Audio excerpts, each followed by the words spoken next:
Today I'm going to talk about the queen here. So the queen is worth 9 points, and it's very important. And it's like the bishop and the rook. It moves, vertical and horizontal, left, right, up, down. So it's a very important piece to win the game.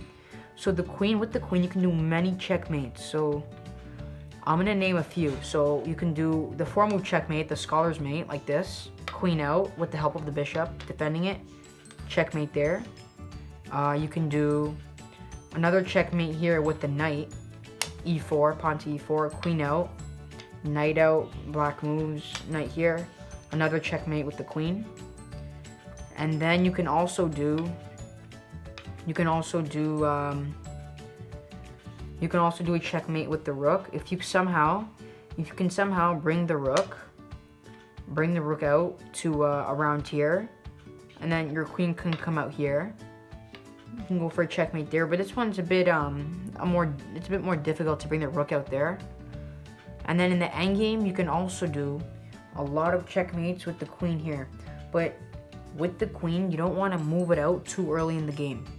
So you want to keep your queen. You don't want to bring your queen out too early in the beginning of the game, because you can possibly lose it. And if you lose your queen for no reason, for a stupid mistake, then it's gonna be very hard to win the game. So you want to keep your queen very safe, and you want to keep it back. You don't want to bring it out too far in the middle of the game. Like, you don't want to. People always try the scholar's mate, but this isn't a good move.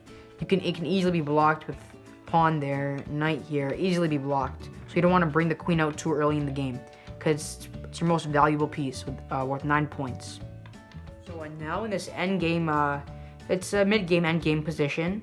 So now in this position, the game is actually tied, two rooks, knight, bishop, equal amount of pawns. So now in this position here, the best move for white right now, with the help of the queen, which I said is a very valuable piece, and with the help of the bishop, which is also very important. So the queen would go here, take this pawn, threaten the king, and it would be protected by this bishop following right behind it here. And this would be a checkmate for white. And this is why the bishop is also very important to protect it. The queen couldn't have done this on its own. It needed the bishop to protect it. So that's why both these pieces are very important, such as other pieces that could also help with the result of a checkmate. So now I'm going to talk about a similar position. So everything is the same here except for the bishop and the knight were traded. So now I have instead of a bishop, I have a knight right here. And so right now we could do the same thing here.